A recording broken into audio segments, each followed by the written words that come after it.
Good morning students. तो अपन alimentary canal या फिर डाइजेस्टिव सिस्टम पढ़ रहे थे।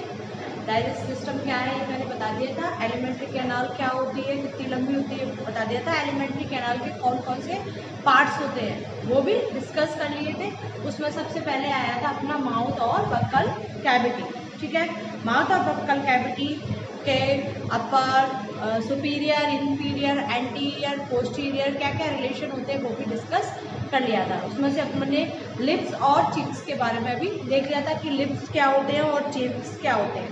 उसके बाद आते हैं गम्स। गम्स तुम जानते हो गम्स क्या होता है। गम्स क्या होते हैं, सॉफ्ट टिश्यू और जो कि टीथ के नेक को क्या करते हैं, कवर्ड करते हैं। ठीक है, gums are soft tissues. Gums covered the neck of teeth। ठीक है, तो गम्स क्या होते हैं, गम्स तो जानते हैं मसूड़े जिसको हिंदी में बोलते हैं। तो गम्स सॉफ्ट टिश्यूज होते हैं और गम्स किसको कवर करते हैं, टीथ के जो नेक होता है उसको कवर करते हैं। ठीक है, अब आता है नेक्स्ट, इसके बाद गम्स के बाद अपन देखेंगे क्या, टीथ। क्या, टीथ। नेक्स्ट आएगा टीथ। ये अपन किसके बारे में पढ़ रहे हैं, पूरी बक्कल कैविटी के बारे में। टीथ, तो टीथ क्या होते हैं तुम्हें पता है। टीथ किसके लिए रेस्पॉन्सिबल होते हैं, मैस्टिकेशन के लिए। मैस्टिकेशन का मतलब होता है चबाने, चीविंग के लिए, चीविंग की प्रक्रिया के लिए। तो teeth are responsible for mastication of food. Mastication का मतलब होता है चीविंग, मतलब चीव करने के लिए, चीविंग मतलब चबाने के लिए। तो अपन को पता ही है टीथ किसके लिए, फूड के मैस्टिकेशन के लिए या उनको चबाने के लिए रेस्पॉन्सिबल होते हैं। और ये कहाँ प्रेजेंट होते हैं, मैक्सिला एंड मैंडिबल में प्रेजेंट होते हैं। कहाँ, मैक्सिला मैंडिबल बोन होती है तो मैक्सिला एंड मैंडिबल्स में ये प्रेजेंट होते हैं। टीथ आर, नेक्स्ट देखिए, teeth are present in the maxilla and mandible। ठीक है, मैक्सिला और मैंडिबल में टीथ क्या होते हैं, प्रेजेंट होते हैं। ठीक है, अब टीथ के बारे में और देखें तो टीथ दो तरह के होते हैं, टेम्परेरी टीथ और परमानेंट टीथ। दो तरह के टीथ होते हैं, टेम्पररी टीथ और परमानेंट टीथ।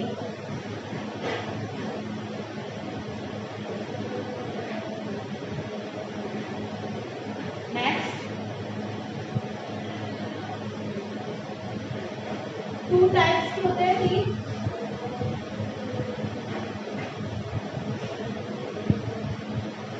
एक टेम्पररी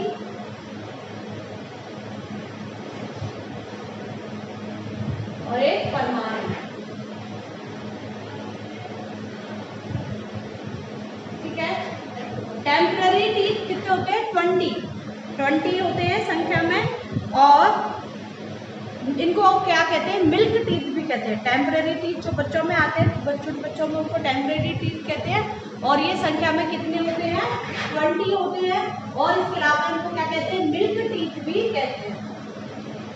ठीक है, डेसिड्यूअस, और दूसरा नाम होता है इनका deciduous teeth and deciduous teeth. ठीक है, तो सबसे पहले अपने टेम्पररी टीथ की संख्या देखी कि टेम्पररी टीथ कितने होते हैं, 20 होते हैं। और इनको मिल्क टीथ और डेसिड्यूअस टीथ भी कहते हैं। परमानेंट टीथ की संख्या कितनी होती है, 32 होती है। और ये 6 ईयर बाद जो टेम्पररी टीथ होते हैं उनको उठा करके आते हैं। ठीक है, तो परमानेंट टीथ की संख्या होती है 32 और जब टेम्परेरी टीथ हटने लगते हैं 6 ईयर के बाद तब परमानेंट टीथ आना स्टार्ट हो जाता है। ठीक है, और ये मतलब पूरे कब तक आते हैं 20 ईयर्स तक, 6 ईयर से आना स्टार्ट होते हैं और 20 ईयर्स तक कंप्लीट आ जाते हैं। ठीक है, और टेम्परेरी टीथ 6 ईयर मतलब टूटने लग जाते हैं 6 ईयर के बाद। दो तरह के टीथ हो गए, टेम्परेरी टीथ और परमानेंट टीथ। टेम्परेरी टीथ पूरे कब आ जाते हैं 6 मंथ से स्टार्ट होते हैं आना और 2 ईयर्स तक आ जाते हैं। तो temporary teeth era start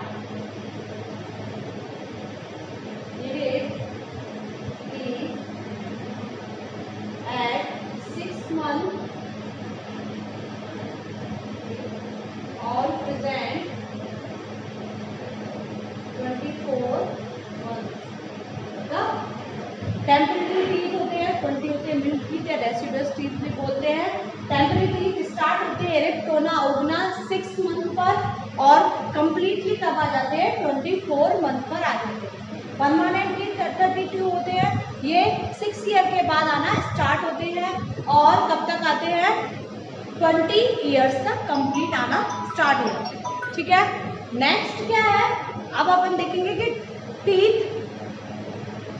teeth के अंदर डिफरेंट शेप्स की क्या होती हैं, टीथ प्रेजेंट होते हैं। डिफरेंट शेप्स के क्या होते हैं, टीथ होते हैं। तो आगे ये है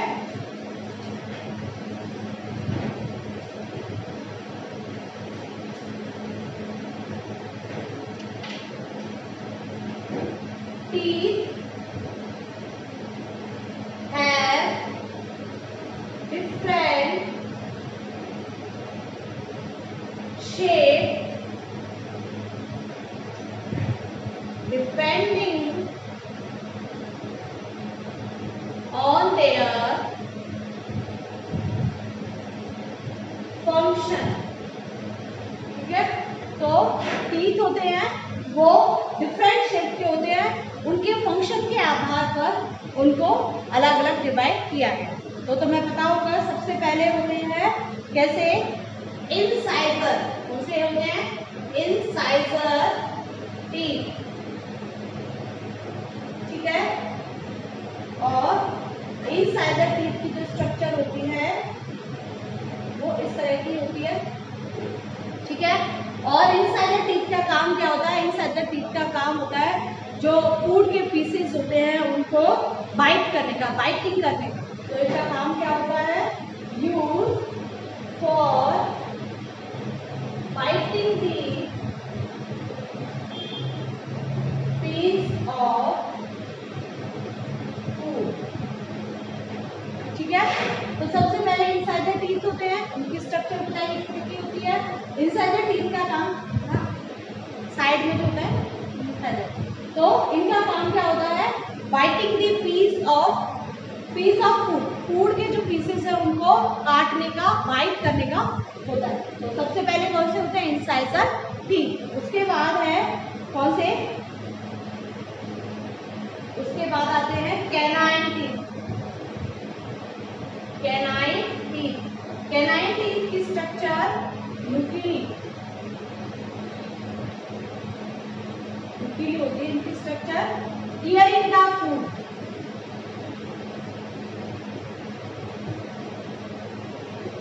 टीयर करने मतलब फाड़ने के लिए।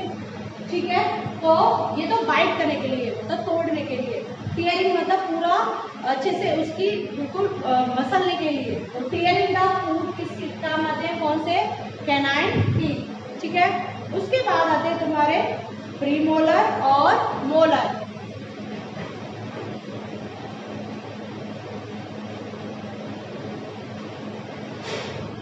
फिर आता है कौन से टीथ, नेक्स्ट है प्रीमोलर टीथ। प्रीमोलर टीथ की स्ट्रक्चर इस तरह की होती है। ठीक है, प्रीमोलर टीथ होते हैं वो किस में काम आते हैं, फूड के क्लोपिंग में, किसके, फूड को क्लोप करने के लिए।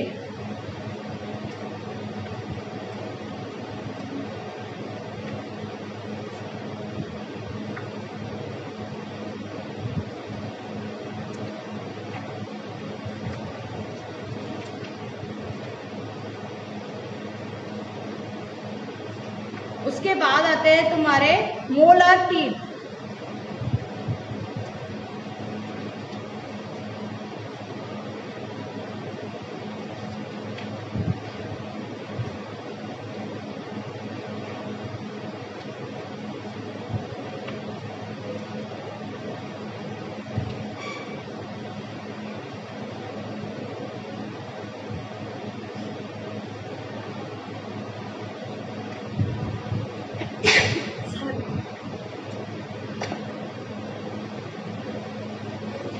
उसके बाद कौन से टीथ आते हैं? Molar teeth. ये किस काम आते हैं? क्लोपिंग of food.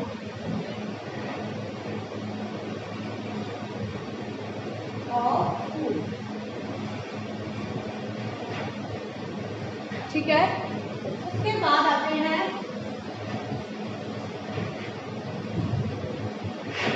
Molar. Molar teeth होते हैं की स्ट्रक्चर इस तरह की होती है और इस तरह की होती है और ये ग्रिडिंग द फूड को ग्रिड करने के काम आते हैं। फूड को ग्रिड करना मतलब फूड को ग्रिडिंग करना, बहुत छोटे छोटे टुकड़ों में तोड़ देना। ठीक है। तो 4 तरह के टीथ होते हैं। कौन कौन से? इंसाइजर, डिफरेंट शेप के आधार बताया है। इंसाइजर, कैनाइन, प्रीमोलर और मोलर। ठीक है। इंसाइजर टीथ बाइटिंग करने के लिए, कैनाइन टीथ किसके लिए काम आते हैं? फूड को टीयरिंग करने के लिए, प्रीमोलर क्लोपिंग करने के लिए, क्लोप बनाने के लिए, गुच्छा बनाने के लिए, और मोलार टीथ ग्रेडिंग करने के लिए काम आते हैं। ठीक है। मोलार जो परमानेंट टीथ होते हैं उनके अंदर क्या होते हैं? टेम्परेरी टीथ होते हैं उनके अंदर प्रीमोलार टीथ क्या होते हैं? एब्सेंट होते हैं। तो प्रीमोलार टीथ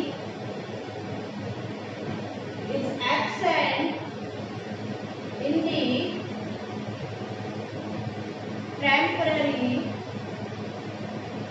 teeth। ठीक है। टेम्परेरी जो टीथ होते हैं उनके अंदर प्रीमोलार टीथ क्या होते हैं? एब्सेंट होते हैं। उनका फॉर्मूला 2102 और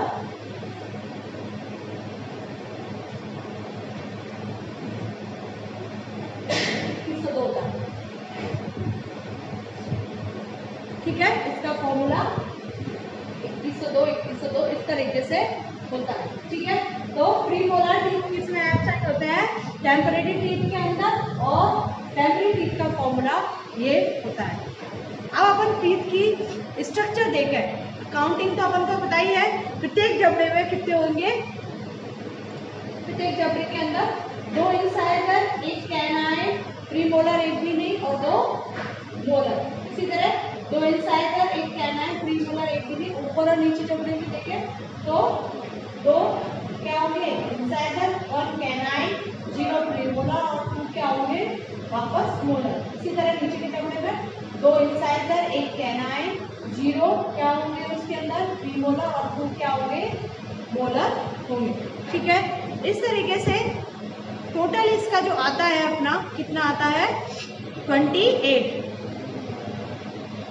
इसको 4 क्वाड्रेंट में डिवाइड करेंगे तो कितना आ जाएगा अपना? इसको प्लस करेंगे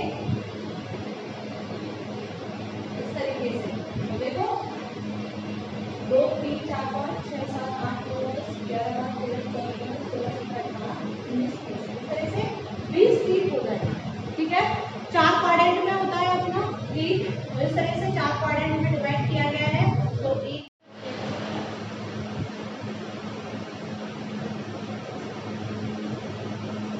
इसका थर्ड पार्ट होता है नेक। ठीक है। नेक कौन सा पार्ट होता है? नेक वो पार्ट होता है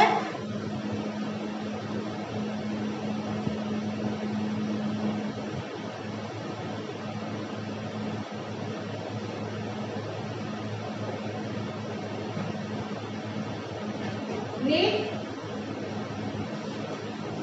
प्रेजेंट होता है बिटवीन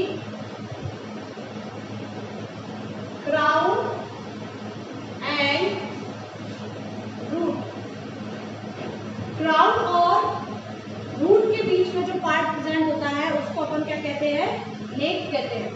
ठीक है, ये क्या प्रेजेंट होगा, क्राउन और ये जो बीच में पार्ट है वो होगा नेक। क्राउन और रूट के बीच में जो पार्ट प्रेजेंट होगा उसको क्या बोलेंगे अपन, नेक बोलते हैं। ठीक है, तो इस तरह से कितने पार्ट होते हैं, टीथ के 3 पार्ट होते हैं। टीथ का पहला पार्ट क्राउन होता है जो कि गम से बाहर निकला हुआ होता पार्ट है, विजुअल पार्ट है वो क्राउन होता है। दूसरा पार्ट जो गम्स में स्टेबल होता है वो उसका रूट होता है, और तीसरा जो क्राउन और रूट के बीच में प्रेजेंट होता है उसको अपन कहते हैं नेक। ठीक है,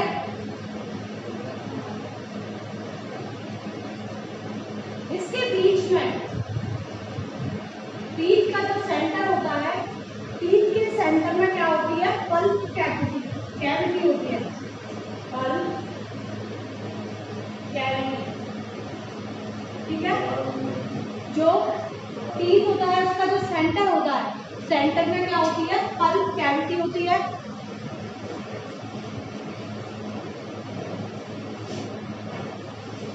ये पल्प कैविटी होती है, और ये पल्प कैविटी के अंदर क्या होती है, ब्लड वेसल्स प्रेजेंट होती है। इसके अंदर क्या प्रेजेंट होती है, ब्लड वेसल्स। ठीक है, ब्लड वेसल्स, लिम्फ वेसल्स,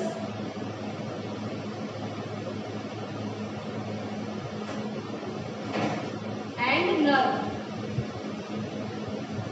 ठीक है, इसके अंदर 3 चीजें प्रेजेंट होंगी, ब्लड वेसल्स, लिम्फ वेसल्स और नर्व। ठीक है, तो टीथ की स्ट्रक्चर में अपन ने देखा सबसे पहले क्राउन जो विजुअल पार्ट का क्राउन होता है, जो गम्स में स्टेबल होता है रूट होता है, और गम्स और क्राउन और रूट के बीच में जो पार्ट होता है नेक होता है। टीथ का जो सेंटर होता है वो फाइन लाइन होती है, वो क्या कहलाती है, पल्प कैविटी।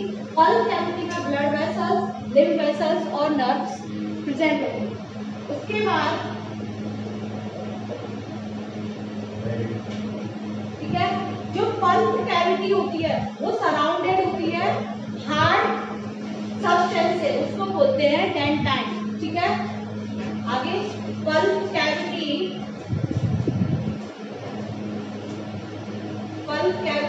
इज सराउंडेड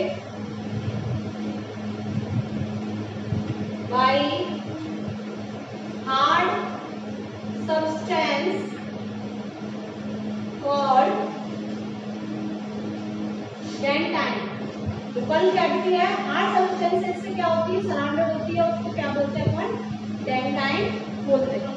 ठीक है, तो पल्प कैविटी हार्ड सब्सटेंस से सराउंडेड होती है, मतलब घिरी रहती है, उसको अपन क्या बोलते हैं, डेंटाइन बोलते हैं। उसके बाद आता है कि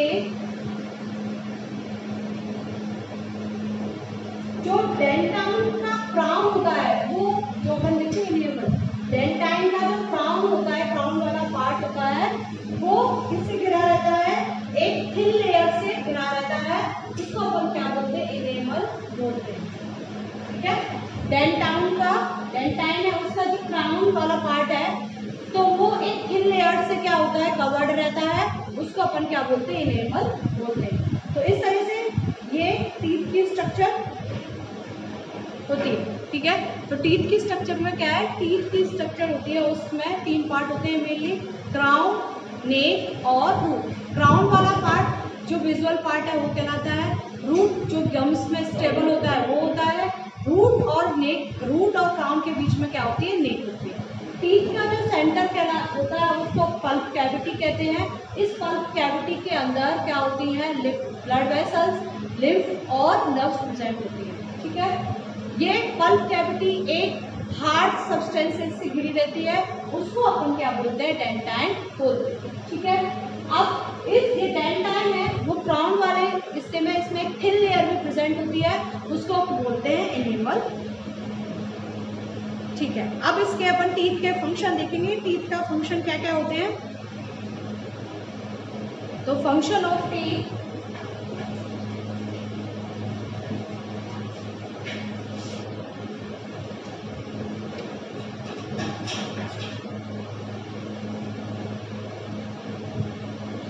फंक्शन ऑफ टीथ। तो टीथ के क्या क्या फंक्शन है? तो फूड के मैस्टिकेशन में हेल्प करता है। सबसे पहला फंक्शन क्या है इसका? Teeth help in the mastication of food. Second function क्या है? Give shape and beauty of the test. Test को शेप देता है और ब्यूटी भी प्रोवाइड करवाता है। और ये हेल्प करता है, हेल्प इन स्पीच। बोलने में भी क्या करता है? ये स्पीच देने में भी क्या करता है? हेल्प करता है। Help in the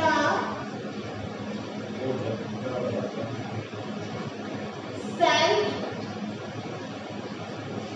protection. खुद को प्रोटेक्ट करने में हेल्प करता है और एक इंडिविजुअल की पर्सनैलिटी को मेंटेन करता है। हेल्प इन दी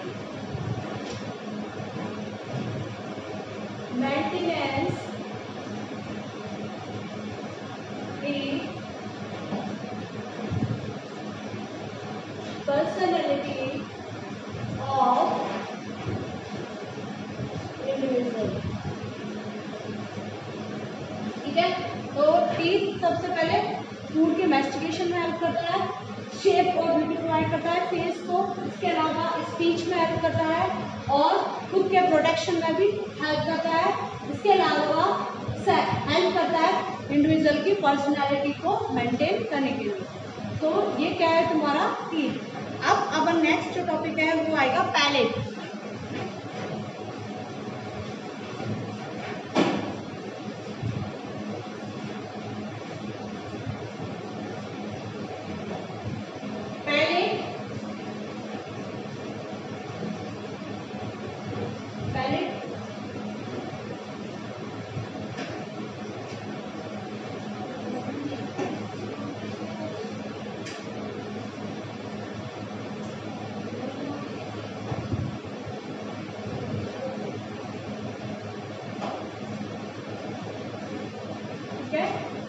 ये क्या बनाते हैं?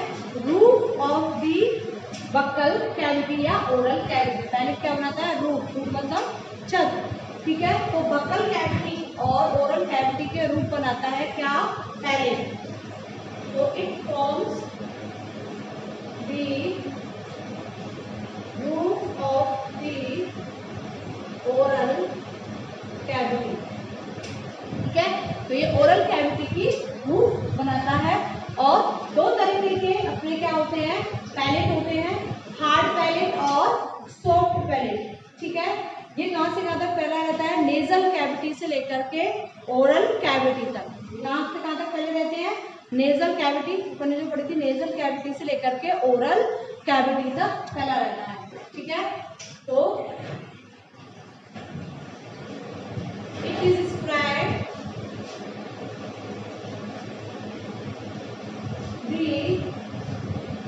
nasal cavity to oral cavity। ये नेजल कैविटी से कहाँ तक? ओरल कैविटी तक फैला रहता है। ठीक है, टू पार्ट्स होते हैं। एंटीरियर इसका 2/3 पार्ट, ये एंटीरियर 2/3 पार्ट इसका क्या कहलाता है? Hard palate. और पोस्टीरियर 1/3 पार्ट जो होता है वो सॉफ्ट पैलेट कहलाता है।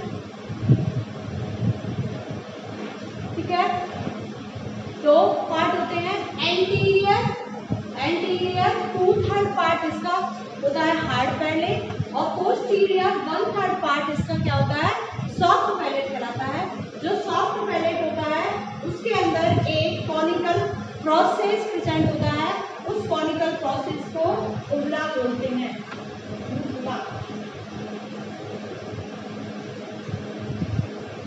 युवला, उसको क्या बोलते हैं? युवला बोलते हैं।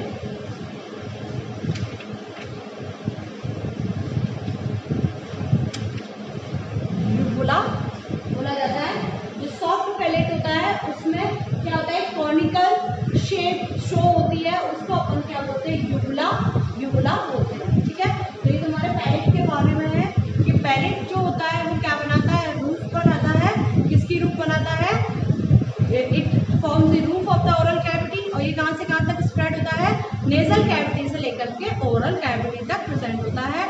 और ये इसके दो पार्ट होते हैं, अंटीरियर 2/3 पार्ट होता है वो हार्ड पैलेट होता है, पोस्टीरियर 1/3 पार्ट क्या कहलाता है, सॉफ्ट पैलेट कहलाता है।